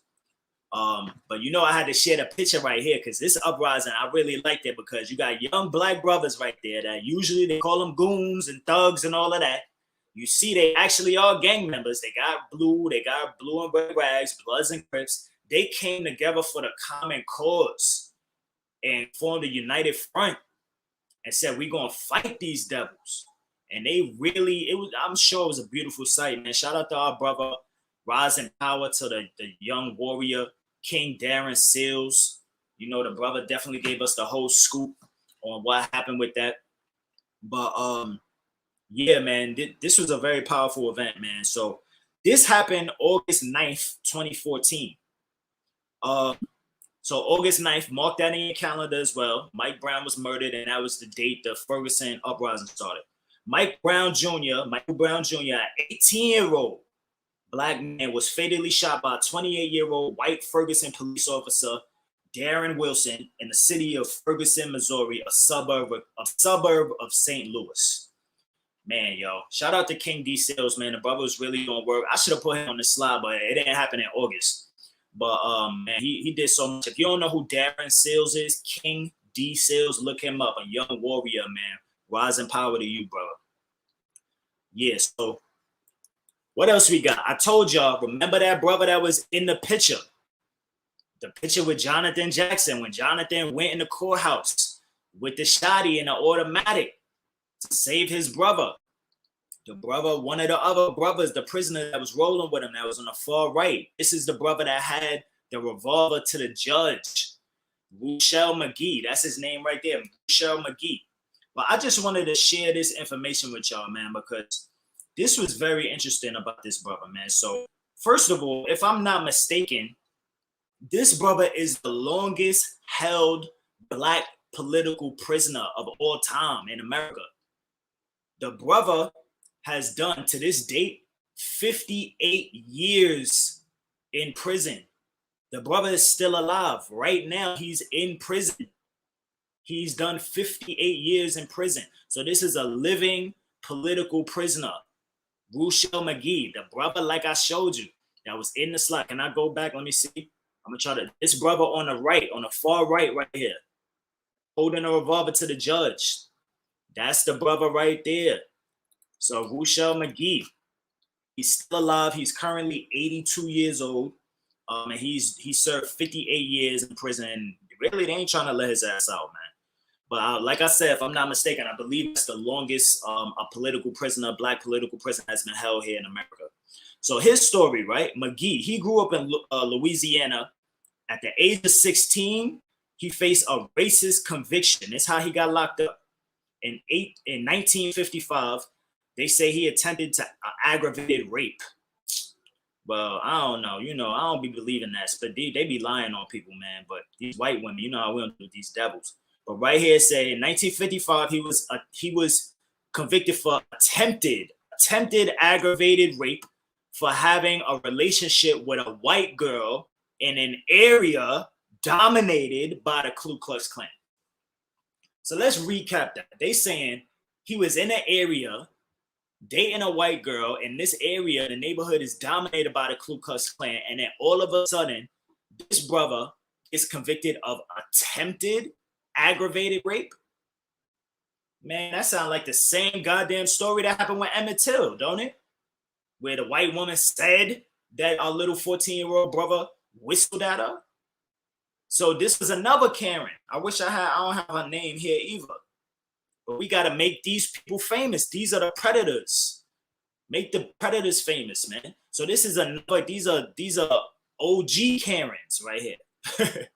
Put some fire emojis in the comment section right now. Drop a comment. Show your brother some love. Share this video now, family. But this story sounds real familiar, don't it? A lot of these Karens is popping up, man. Even back in the days, we had Karens. We just ain't even know. We wasn't calling them Karens. So they convicted him. The brother is still locked up right now. So basically, his conviction occurred at the same time that the Emmett Till was lynched in Money, Mississippi, for supposedly whistling at a white woman. I don't know. Something sounds fishy to me. So Mcgee was released, right? He was released 8 years later. So he did 8, but then he got arrested again the same year. What did he get arrested for? He got arrested for a disagreement with somebody about a $10 bag of weed, $10 bag of marijuana. So he was sentenced to 7 years to life. What kind of sentence is that? 7 to life? But this is what they was doing back then. So they sentenced him to 7 years to life for $10, a $10 bag of marijuana. So the charge, I mean, that sounds bogus to me, honestly, but yeah, so they said it was attempting to kidnap somebody to commit robbery for $10. That don't make no goddamn sense. 7 to life for attempted to kidnapping somebody for $10. Rousseau and 2 other inmates were in the courtroom when Jonathan Jackson busted in armed, like I just showed you the picture, in an attempt to free the Soledad brothers. The Soledad brothers is obviously Jonathan Jackson's big brother, George Jackson, and the other Black Guerrilla family members. He and one prosecutor were the only survivors of the event, although both were severely wounded. So this brother and one of the prosecutors that they kidnapped were the only survivors because the police was so goddamn reckless. They just wanted to kill everybody in the van just because they didn't want Jonathan Jackson getting free with these prisoners. So they killed the judge, the police now. The police killed the judge and the 2 other prosecutors just because they randomly just shot the whole van up. They just wanted to kill everybody, even their white friend, their peers. So Rousseau, in this case, he became the co-defendant of Angela Davis. Because in the story, if you're not familiar with George Jackson's story, with the story of Jonathan Jackson, they say that the weapons that Jonathan Jackson used in that, when he tried to free his brothers, they say it was registered by Angela Davis. So that's the story. So that's Angela Davis at the time. She had a court case. They tried to say she was involved with the, kidnapping and trying to free George Jackson and the Soledad brothers. And this brother Rousseau Mcgee became Angela Davis's co-defendant because the guns were registered under her name. Now, that was just a bunch of, like I said, it's so many different things that happen in August. August is really, really a holy month for our people. You know what I'm saying? It's a spiritual month simply because so many powerful things happen.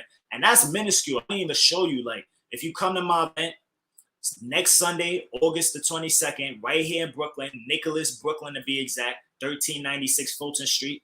Follow Solid African. If you pull up to the event, I'm going to give you, it's a whole bunch of things that happen, other things that happen in Black August. These are just some of the things that I wanted to highlight for you. So how do you actually observe Black August? Mind you, I put the word observe, right? You don't celebrate Black August. It's not to be celebrated.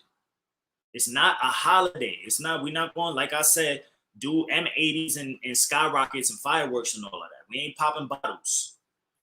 You got to observe it. And matter of fact, I'm going to even go a step further. I'm going to say not even just observe it, engage. How do you engage in Black August? How do you participate in Black August? That's what it's about, because Black August is about activism. So, your brother Àṣẹ, I'm going to hold you down. I got everything planned out. So if you never practiced engaged in Black August before, if this is your first time hearing about it, I'm going to give you some options, some ideas on how to observe it. So historically, when it was created, they started saying that the founders of Black August, these are some things that they said. To observe and commemorate Black August, each individual is encouraged to, 1, drink only water. These are simple things, family. Drink only water for a suggested prolonged period, or if really disciplined, until after sunset from the 1st until the 31st. So that's the whole month. Suggested hours are 8 a.m. to 6 p.m. So basically what they're saying is one of the things that you could do to engage in Black August is to fast. Fasting is a very powerful act of self-discipline. So here it's saying drink only water from sundown or from sunset to drink only water from sunrise to sunset. So basically the whole day they're saying don't eat no food, just drink water, and after sunset you can have a meal. So the suggested hours are 8 a.m. to 6 p.m. 8 to 6, all you're doing is drinking water. 6 p.m. you can have a meal. So right here, number 2, it says eat only 1 meal a day after sunset, or what they're saying suggested is 6 p.m. Fast 24 hours until the next sunset. So everybody that's on this live right now, if you down, really we should have did this. They said they do it for the whole month. That's what the brothers in Black Guerrilla family and the prisons and all of that founded it. They was doing this the whole month. We're going to start it late. We could have started it the first week, but since that passed already, if y'all down, your brother Àṣẹ, I'm setting it up right now. We going to fast the last week.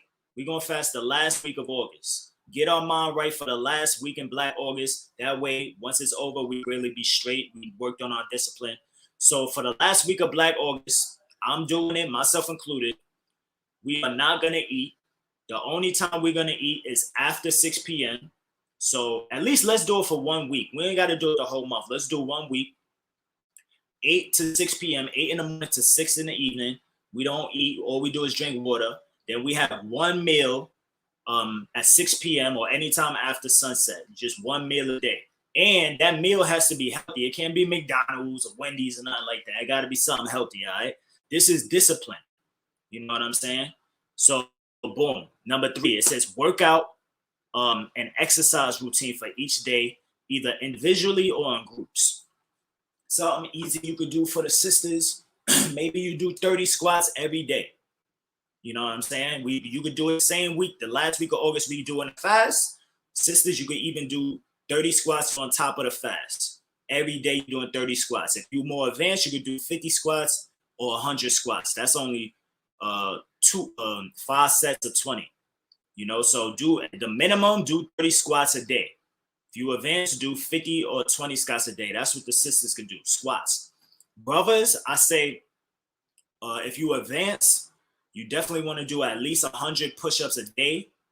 That's moderate for me, but like advanced, you're doing 100 push-ups a day. If you're not really exercising a lot or you got some disability, you can start with, let's say, maybe 50 push-ups. That's only 5 sets of 10. So you can break it down throughout the day. You can bust it out one time. In the morning, you wake up, 10 push-ups. Lunchtime, 10 push-ups. Evening, 10 push-ups. 10 push-ups, 10 push-ups. Then you got 50 throughout the day. You do that every day. Or you bust out 50 straight, you got it over for the day. But for these 7 days, the last month, let's make sure we fast and let's make sure we exercise, work out that routine, all right? Now, the next one says, do not use any drugs or mind-altering herbs or alcoholic beverages during this entire month. So that's another thing, a part of our fast. We're not going to drink. We're not going to smoke. At least if y'all, I mean, I don't drink or smoke either anyway, but if y'all drinkers and smokers, at least for this week, the last week of August, those 7 days, we're going to fast, we're going to exercise, we're not going to smoke, and we're not going to drink. We're working on our discipline, family. This is real talk right here. A lot of people can't do it because a lot of us are not disciplined. But it's not just about the physical element. It's about the mind, and it's about the spirit. When you accomplish this fast and you get through the whole thing, you're going to feel amazing. You're going to be like, I conquered that. I did it. You know, so that's another way that you could engage in Black August.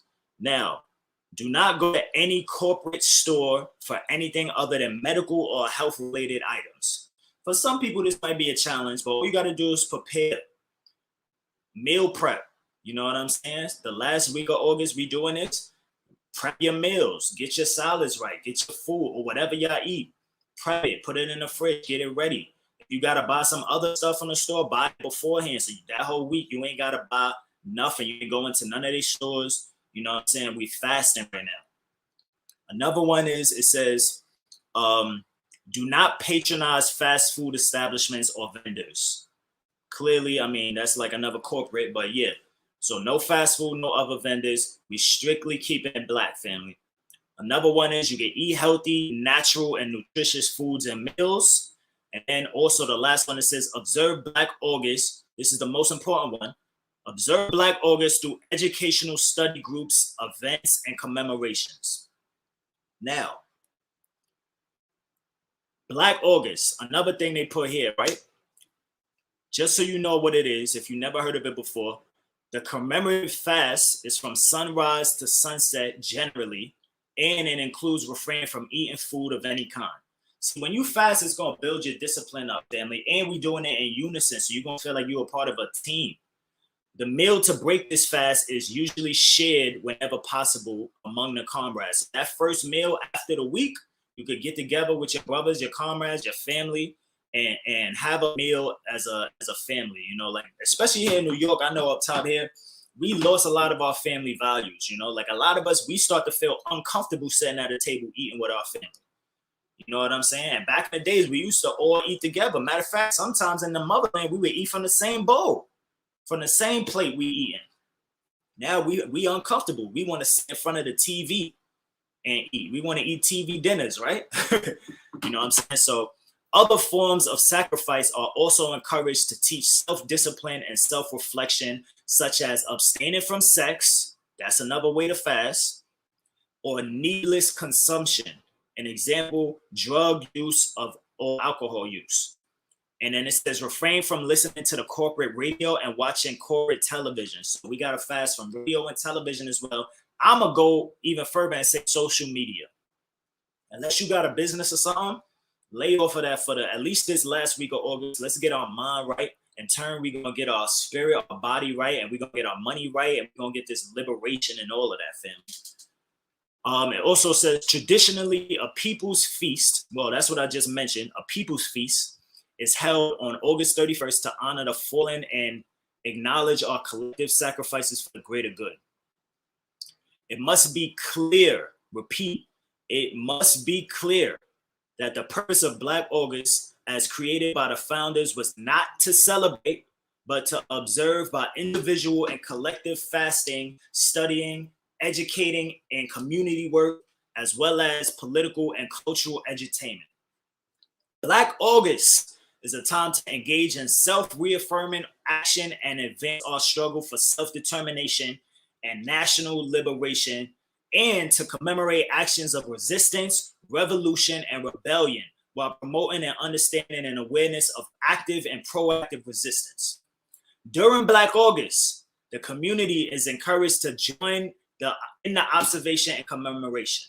Not only are the actions of self-discipline suggested, but also community members and community organizations are encouraged to come together, study, and educate one another about the resistance and liberation of past and present. Now, this is some things that your brother Àṣẹ put together. These are just ideas. I was brainstorming. I'm like, yo, I want the people to really, on a minuscule level, be able to engage with this. It's not rocket science, family.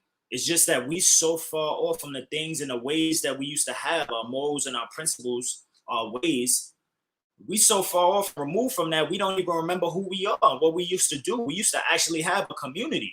It don't feel like a community no more. So we got to get back to what made ourselves great. We got to get back to our greatness, family. So I was like, let me put together a list of things that you could do that are real easy, and you could engage in not only, Black August, but just in general, just being a better person, a better African, a better neighbor, a better family member, you know what I'm saying? A contribution to our struggle. So this is the things that I came up with, family.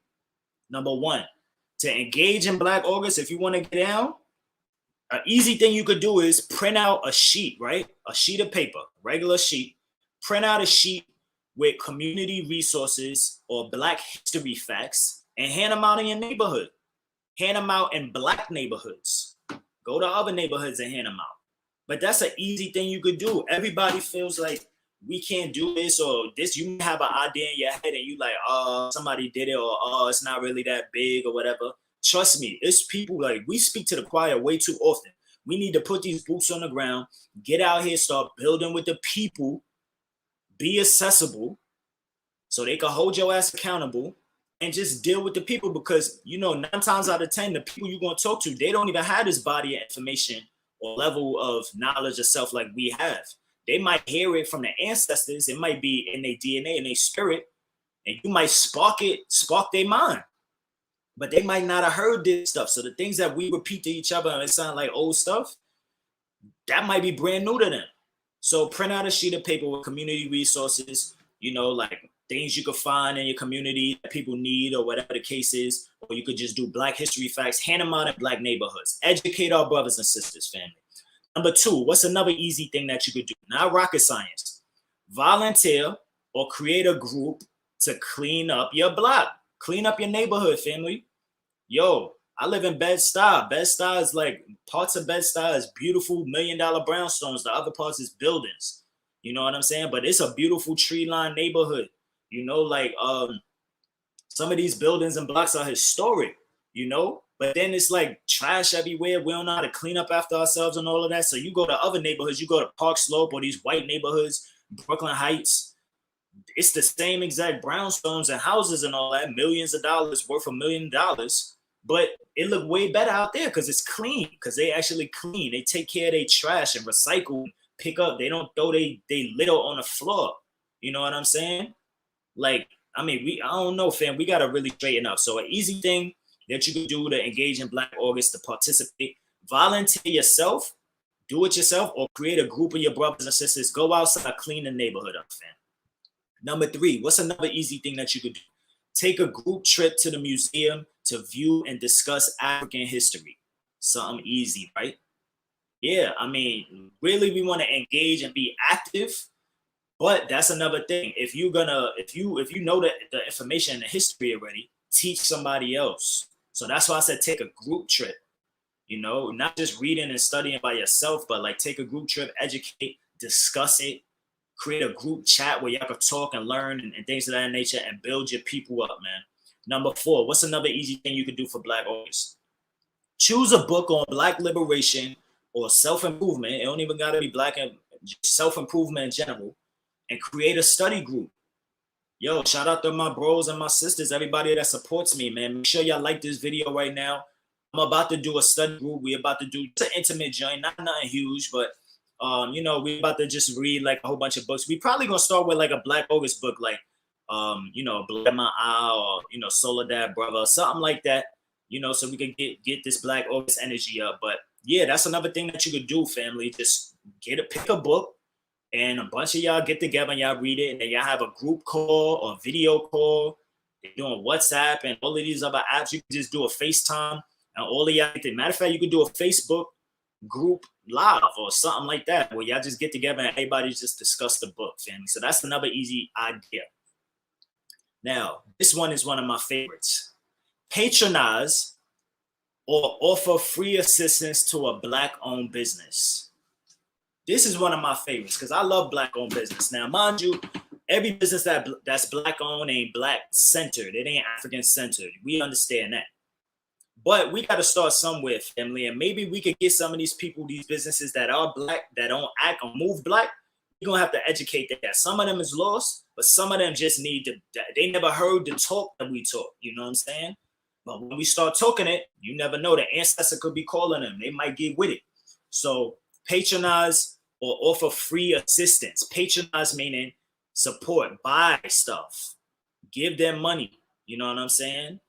Book them, book the Black business, purchase things, patronize their business. And the second part I like as well, I put this in, or offer free assistance. Everybody don't have it like that. Everybody don't have money to give. A lot of people struggling. We going through COVID. It's a whole bunch of craziness going on in the world right now. That don't mean that you can support. That don't mean that you can't. I don't want to use the word support. Like, that don't mean that you can't assist. You know, offer free assistance. Go work for them for a day. Or ask, you know, maybe they need business cards made and you know how to do that. You know what I'm saying? Maybe they need help cleaning up. Maybe they need a connection. You know, you never know what it is. But if you can't patronize by giving them money and buying stuff, then you could offer them free assistance. That work, like finding work, especially good people, finding good employees or good people to work with your business is hard. You know what I'm saying? So if you got a skill or a craft, just loaning your skill, your talent, or your body, your physical presence to help a Black-owned business for one day, that goes a long way. Trust me. Ask these Black business owners. They'll tell you being an entrepreneur is very hard. So any little thing counts. So that's number 5, patronize or offer free assistance for a Black-owned business. Number 6, big brother or big sister of Black youth.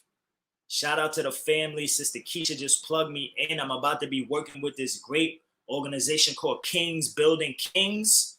I'm about to be working with a young brother. You know what I'm saying? And this is what we got to do, family, because I like to talk. I talk about it a lot on Thorough Black Talk. You know, I feel like my generation was one of the last generation that had OGs. You know, now after me and my generation, you know, they all locked up or dead, the OGs. So nobody else got OGs underneath us. You know what I'm saying? And that's why the youth now is running crazy. They say everybody got a young boy and they crazy, like, because they ain't had no big brother, no big sister, or no OG to help them out. So that's another thing you could do. Just uplift and big brother or big sister of Black youth. You could do that for Black August. Now, number 7, create a community garden or volunteer at one. Everybody see community garden, especially here in New York. You got one on every 3 blocks. You got a community garden. You go look at them gardens. Who in them gardens? It's a Black neighborhood and the people in the gardens is all white. Because Black people, we not prioritizing these things. These things are in our neighborhoods and we should be owning and controlling these things, providing free vegetables and all kind of stuff for our people, or even just learning and getting the knowledge. You know what I'm saying? Being out in the sun. Like, these are things that we got far away from, and this is who we are. So number 7, create or join or volunteer at a community garden. That's something you could do for Black August. Number 8, talk with your Black neighbors about creating a block association. We used to have block associations. Them joints used to be off the chain here in Brooklyn. Like, they would set up the block party. You know what I'm saying? But not only that, like, they making sure everything is straight. They're regulating the trash. You know what I'm saying? So making sure nobody ain't littering and making sure the block is clean. They doing so many things. They used to plan group trips for the kids and all kind of different things, as well as making like different things that need to be done, and even political connections, all kind of things, family. This is how you get power. Creating a block association. So either talk with your neighbors, create, or just join a one. If you got one, join it. And let's get this power, family. So that's another thing. Number 9. Remember, these are additional ideas for engaging in Black August. Number 9, charity work, such as assisting in a soup kitchen or creating a school supply, food, or clothing drive in a Black community. Listen, family, get all that clothes you got. You ain't rocking it no more. That'll go a long way. Make sure you're giving it to a Black brother or sister. You could do a clothing drive. You could do a food drive, or you can do a school supply drive. Back to school coming. You know what I'm saying? Kids, the children, they need notebooks, pens, pencils, crayon, all kind of stuff. Calculators, like some of these calculators, these things is expensive, family. So do a drive, man. Do a school drive. Or do some other form of charity work. Work at a soup kitchen in a Black community. You know what I'm saying? It's a lot of different things ways that we could get active that we just overlook oftentimes. And these are really things that can help our people. Number 10, assess any skills. Did I spell that right? I don't know if I spelled that right. Assess any skills or talents that you have and how they can contribute to Black liberation. Write it down, and then write down a short-term goal that you can do with your skills and your talents, and then execute it. This one is very important, family, because a lot of us don't know ourselves, or especially here in big cities or here in New York, like it's so fast paced, we start to forget all the things that we do. But some of us, we do so many stuff, things that we just like do it, and we don't really know how to vocalize it. So this is something that's very important. You got to sit down and assess what you good at. After you do that, then you see how you can take what you're good at and contribute to your race, to your people. You know what I'm saying? Write that stuff down. It's very important. Then create a goal, create a short-term and a long-term goal, and then plan your work and work your plan, family. Execute it. Let's get better. This is what my platform, Solid African, is really all about. It's Black liberation through self-improvement. So let's do that, family. That's another way that you can engage and just level up, boss up. Number 11, take a martial arts class or visit a gun range. Man, that one is very important. You know, Solid African, I'm a BB told me I was taking a lot of people, brothers and sisters, out to the gun range.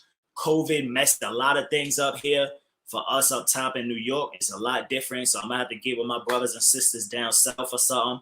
And I'll be seeing y'all be training online going crazy. That look mad fun, but yeah, it's tight up here, but that's something that you could do, though. Take a martial arts class, learn self-defense, visit the gun range, take a group of people. You know, these are things that are very important. You see how they're killing our people out here. We need to educate our people on these things. Number 12, take a disaster preparedness course and educate others in disaster preparedness. Shout out to my brother, King Simon, disaster preparedness expert. That's another thing that's popular. Look at what's happening in Haiti. If something like that happened right now, we had a natural disaster, earthquake, pandemic.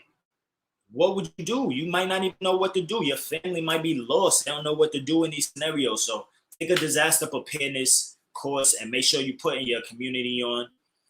That's a very powerful tool as well. Number 13, visit or write somebody in prison, especially political prisoners, family. Visit or write somebody in prison. That's a very powerful thing that you can do. Prison is supposed to be what? Rehabilitation centers, right? Well, I don't hear that word, that name often no more. Rehabilitation center, correctional facility. It's supposed to be a correctional facility to correct you, right? So that means that once you correct, you're supposed to get a second chance.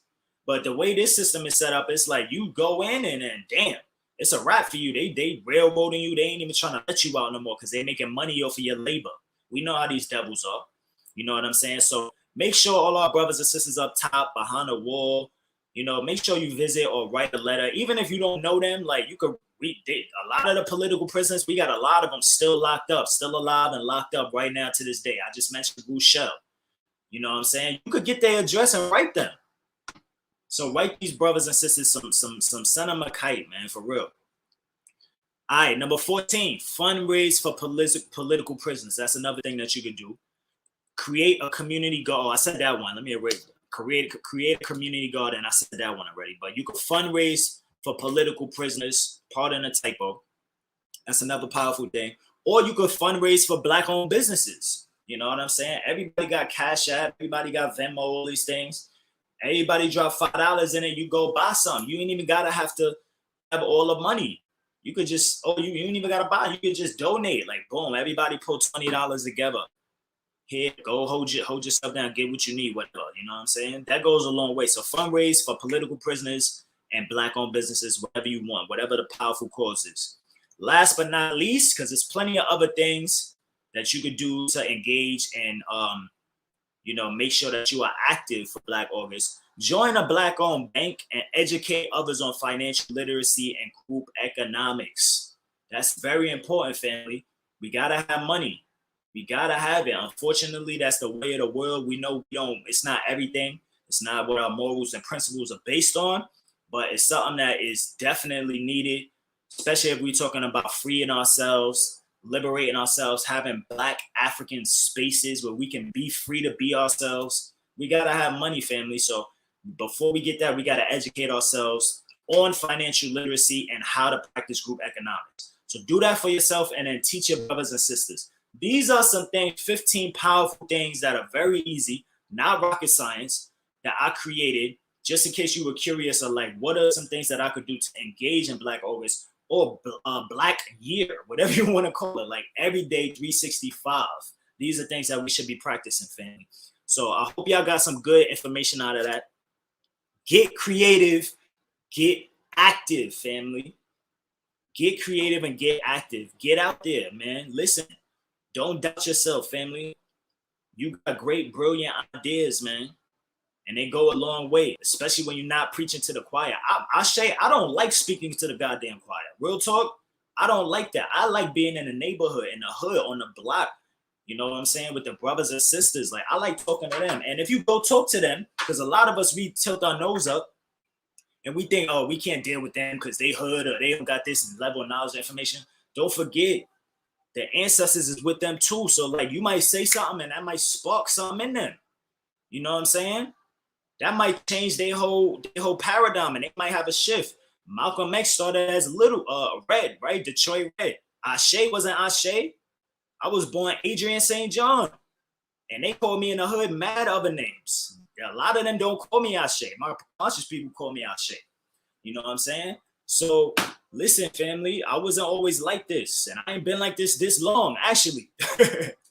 You know what I'm saying? So get creative. Never doubt yourself.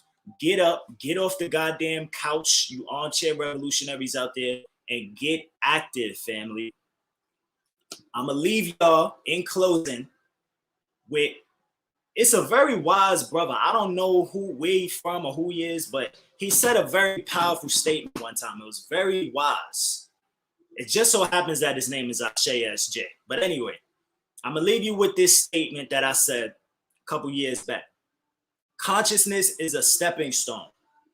I used to be conscious, but now I'm active. I used to be conscious, but now I'm active. So that's the first step, man. You come into this information, that's a great thing. Don't get stuck there, family. Don't get stuck. A lot of people get stuck with the information. They regurgitate.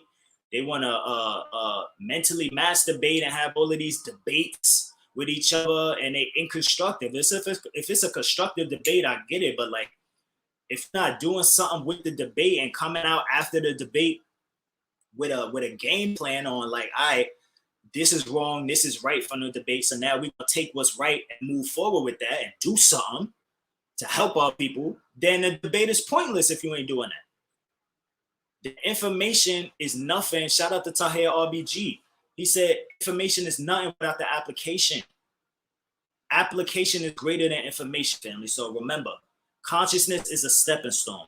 I used to be conscious, but now I'm active. This is your brother Àṣẹ Ess Jae. Bah. Make sure y'all follow Solid African on all platforms: YouTube, Instagram, Facebook. It's Solid African. That's African with a K.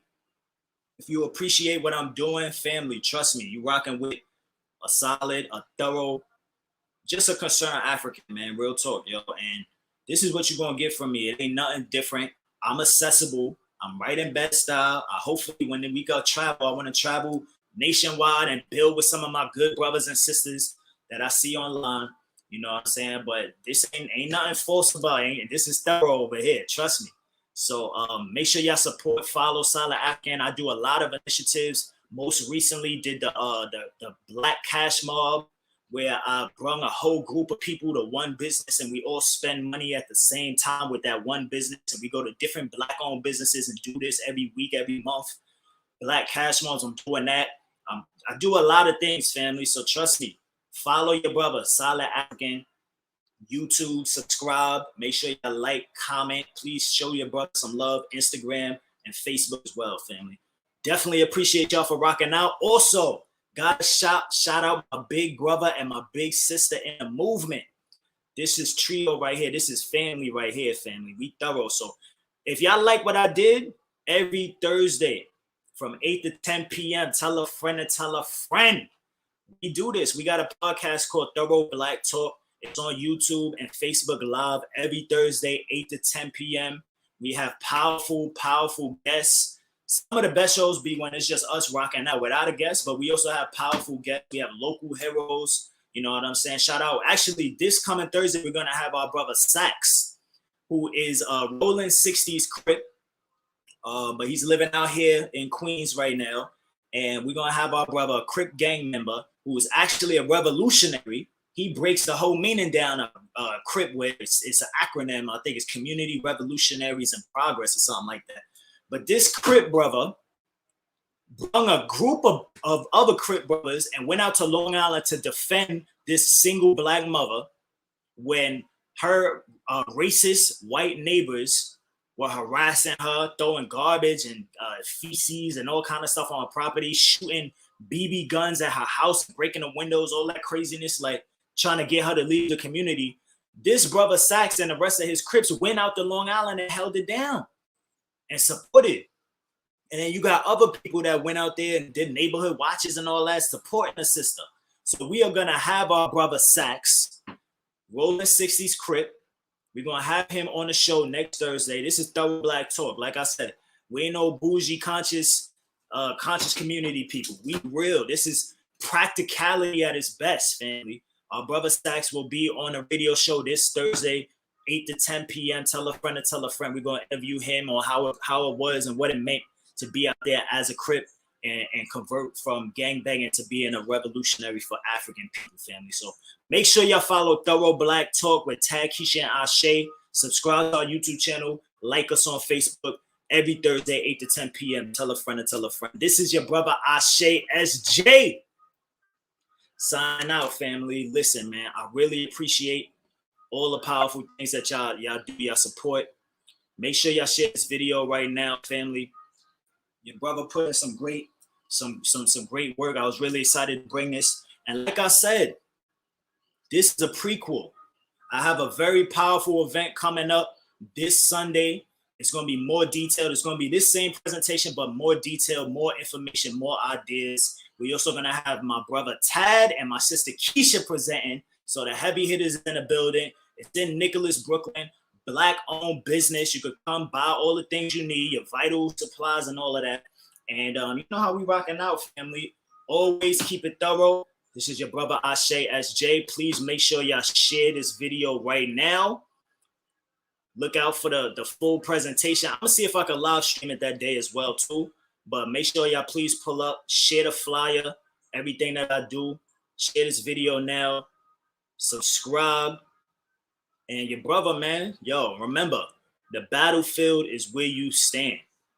I like to say that. I created that quote, the battlefield is where you stand. I mean, whatever you do, don't feel no way. Just apply it to our people, family. We all got a part to play. You know what I'm saying? Follow Solid African. It's your brother Àṣẹ Ess Jae signing out. Yeah. Always keep it solid, family. Solid as a rock. Grr.